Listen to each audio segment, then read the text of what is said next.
I remember how the wood smelled when it was burning. Not fresh, not dry, but damp, like skin that hasn't yet decided whether to live or die. That's how it smelled the day my mother burned. I don't know what was worse, the scream that tore from her throat, or the silence that followed. Or maybe it was worse how I stayed silent.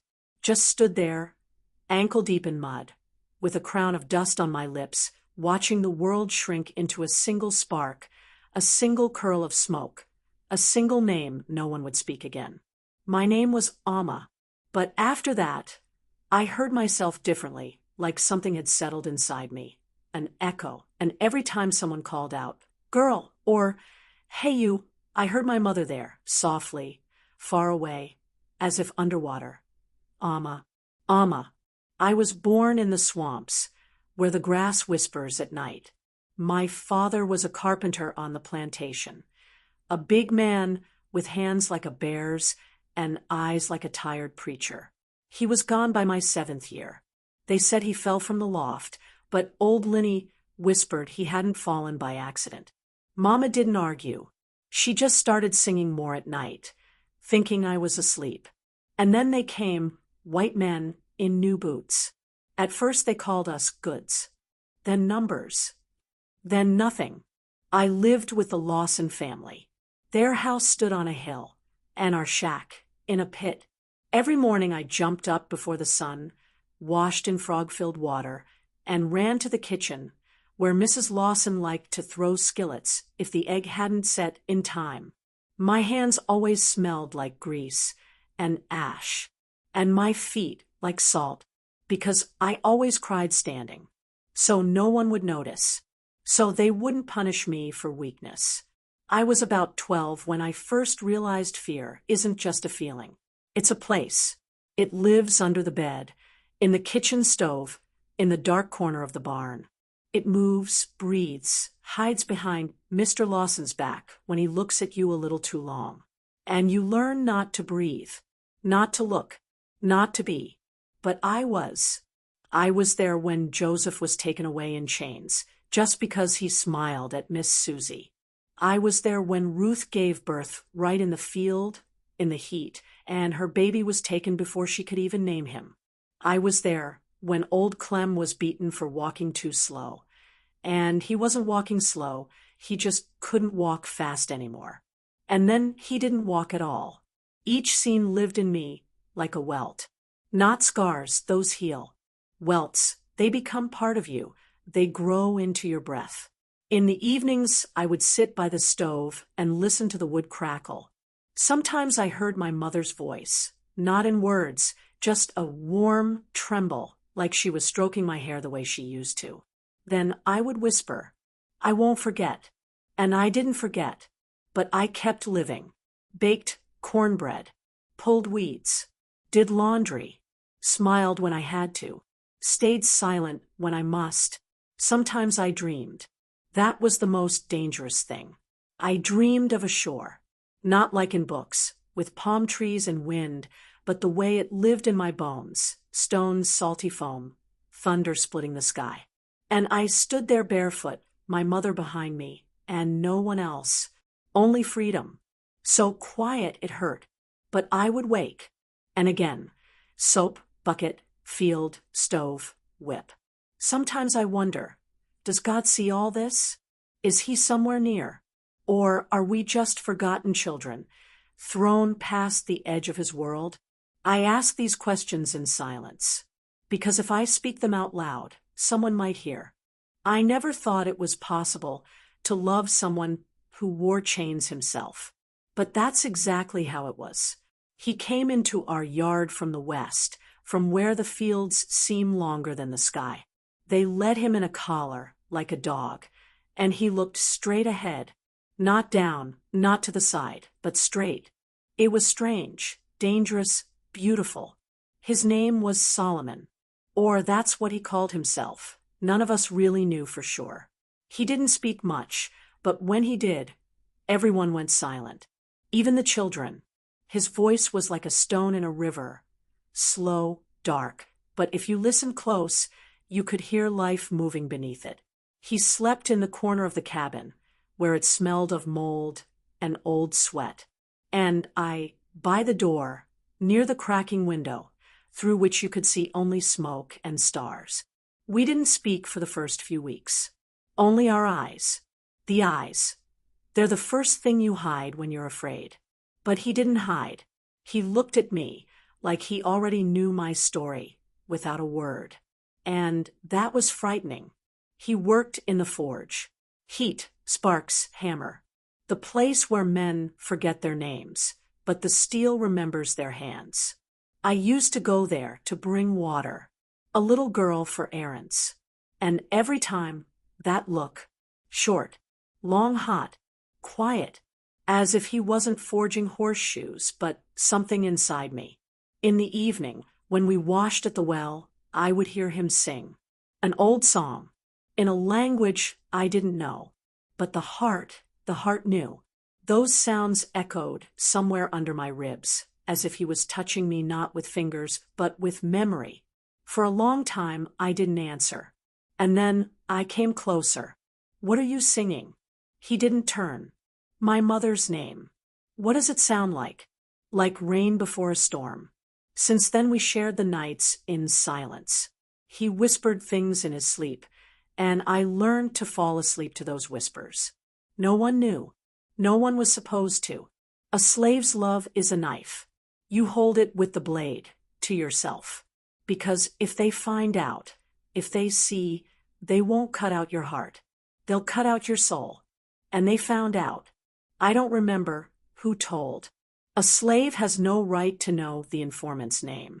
Only the consequences. They took Solomon in the morning, straight from the forge. No words. No reason. Only chain and whip. I ran barefoot, heels bleeding, eyes on fire. They beat him for a long time. He didn't scream. Then they handed me a bucket to wash away the blood. And I washed. My hands trembled. The water was pink. It smelled of metal and fear. But I washed, because if not me, someone else. And I wanted to be the last one to touch him. That night I didn't sleep. I sat by his cabin, like a watchman at a grave. And in the morning he came out, slowly, bent, with white scars like tree roots across his back. He looked at me and whispered, "I'm here. For now." That "for now" became my prayer. Every shift, every scream, every sunset, I repeated his word like a spell. For now, for now, for now. Since then we spoke even softer, even less. But we knew we had each other. And then something new came, something I didn't expect. I was called into the house. Not the kitchen, the place where they usually don't let you in. Miss Susie sat by the mirror, brushing her hair and speaking to me like I was her friend, not a ragged girl in a patched-up dress. "You've grown, Amma. You have beautiful skin." I stayed silent. She came closer, ran her finger down my cheek, and I understood. This wasn't a compliment. This was a choice. Mr. Lawson was not the kind of man who asks. He was the kind of man who takes. That night I learned that the house can be darker than the shed, and that a soul can scream even when the mouth is shut with a hand. I left his room, and it felt like I wasn't walking but falling, all the time, again and again. And then I realized I was pregnant. I carried him under my heart like a stone, not like a gift, not like joy, but like a reminder. My belly hadn't grown yet, but I already felt something inside me was growing, not out of love, out of force, out of violence, out of someone else's will. I didn't speak of it for a long time. Not to Solomon, not to Ruth, to no one. I thought maybe it would disappear. Maybe I would wake up, and it would all be a dream.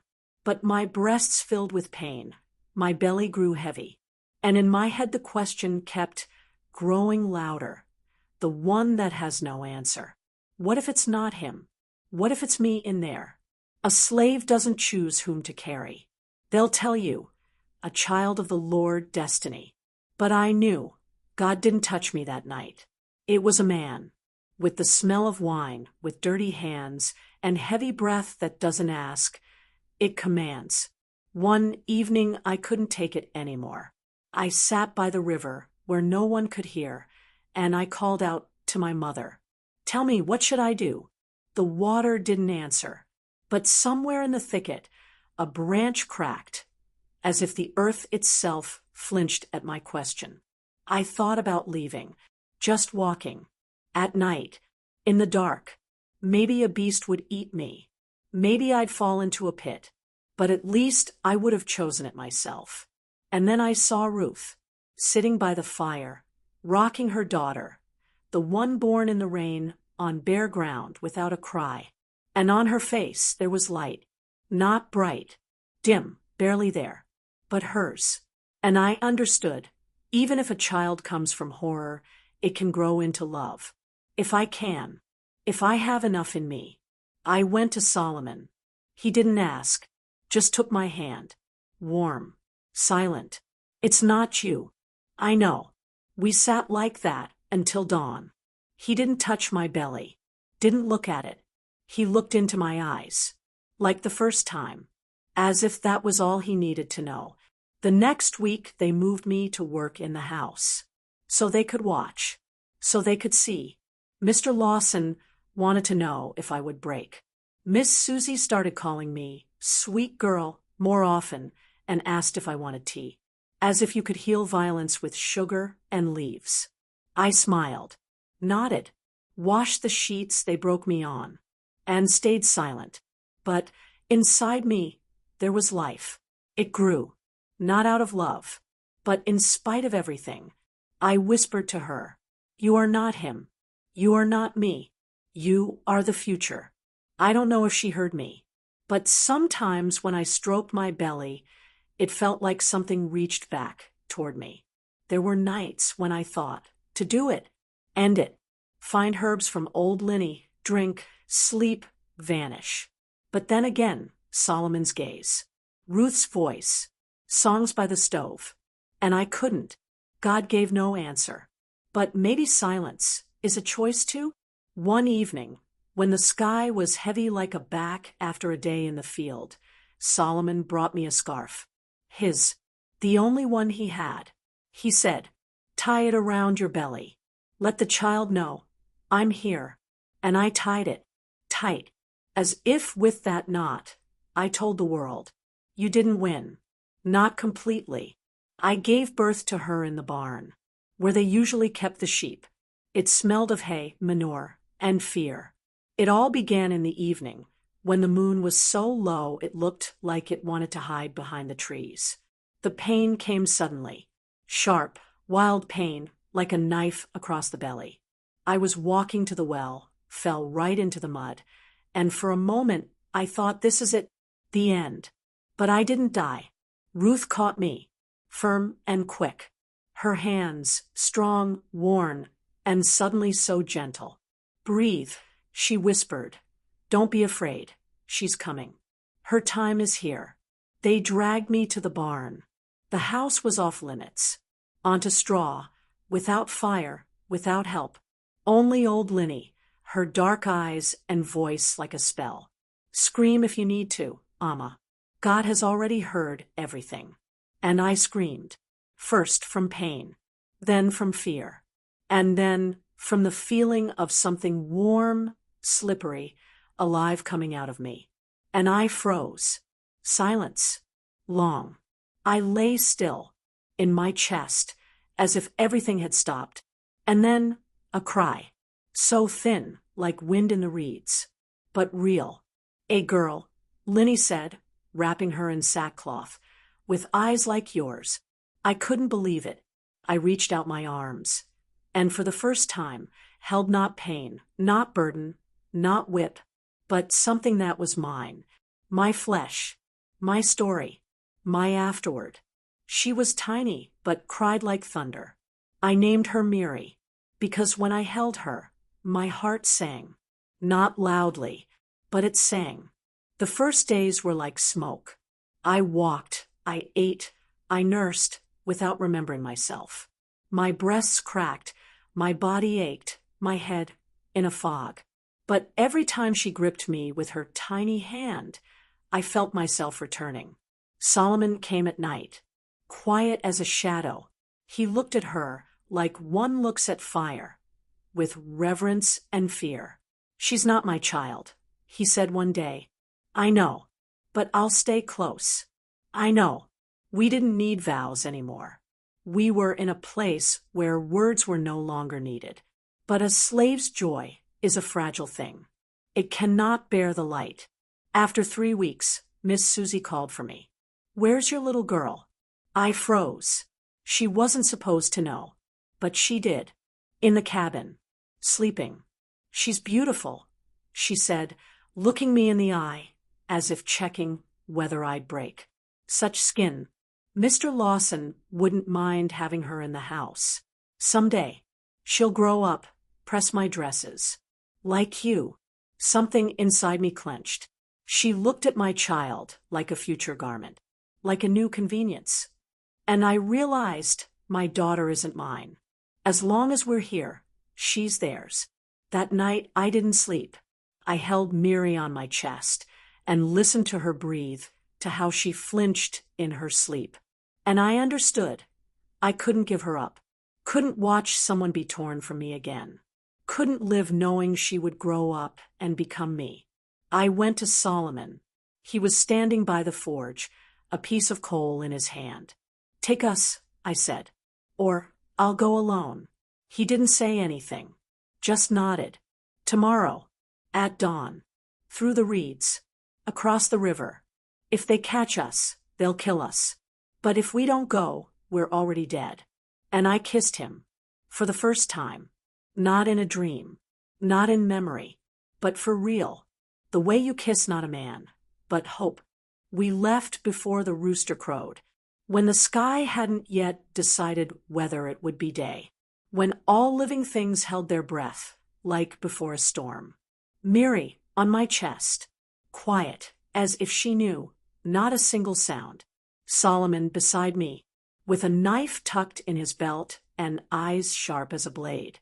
We walked barefoot, through wet earth, over stones, through roots that grabbed at our feet, as if begging, "Stay." But we walked, through pain, through fear, through the reeds. Every rustle, like a whip on the back. Every shadow, like a rider shouting, "Stop." But no one shouted. Only the night roared, like a sea without bottom. At one point I stumbled, fell. Miri let out a squeak, and my heart jumped to my throat. My whole body froze. Solomon turned, his eyes black as a pit. "Quiet, Amma. Breathe. We're close. Almost there." We kept walking. Through swamp. Through frogs. Through blood on our heels. I didn't feel the pain. Only her weight on my chest, proof that I was alive. That she was alive. Finally, the river. Wide, cold. Like a border. On the other side, not freedom. Just a place where we weren't yet. Solomon went first. Then me, with Miri in the scarf. The water was cold, like it wanted to burn everything away. My knees trembled. My chest burned. In the middle of the river, I felt my feet didn't reach the bottom. Panic. The child in the scarf started slipping. I screamed. Softly. Inside. "Solomon." He turned. The water up to his shoulders. Reached out his hand. "Hold me. Hold on." I held on. With everything I had. To him. To life. To everything that was bigger than slavery. On the other shore we collapsed. Right into the mud. I unwrapped the scarf. Miri was breathing. She looked at me. And then smiled. Her first smile. I burst into tears. Not from fear. Not from pain. From the fact that we had done it. We hid in the forests for several days. Solomon knew the trails, knew what plants were safe to eat, knew how to listen to the birds. He was more than a man. He was my north when I had no compass. Miri slept on his chest like that was her whole world, and I gathered branches, boiled water, and kept waiting for them to catch us. But they didn't. After 9 days, we found a house. Small, worn. Black folks lived there. Free ones. They looked at us like ghosts. "Where are you from?" "From hell," said Solomon. "Welcome." They gave us a corner, food, and silence. Sometimes I would wake at night from my own scream. Sometimes from Miri laughing in her sleep. And once I woke before dawn, stepped onto the porch, and for the first time in many years, I didn't hear the shout of a white voice. Only birds. Only wind. Only life. I wasn't free. No. Inside me still lived screams. And wounds. And fear. But I was no longer the same. I was a mother. I was the one who left. Who crossed. Who didn't die. Miri grew up. She loves to read. Sometimes she asks, "Mama, tell me how you escaped." And I look at her, smooth, smart, alive, and I don't know where to begin. Because this story, it isn't about escape. It's a story about how inside a person lives a fire. Even when outside there are chains. I don't know if we'll be remembered. I don't know if anyone will write books. But if you hear my voice, if you're reading this, then I didn't live in vain. Then you carry my blood too, even if you don't know it. And maybe one day you'll say to yourself, "I'm not theirs. I walk forward."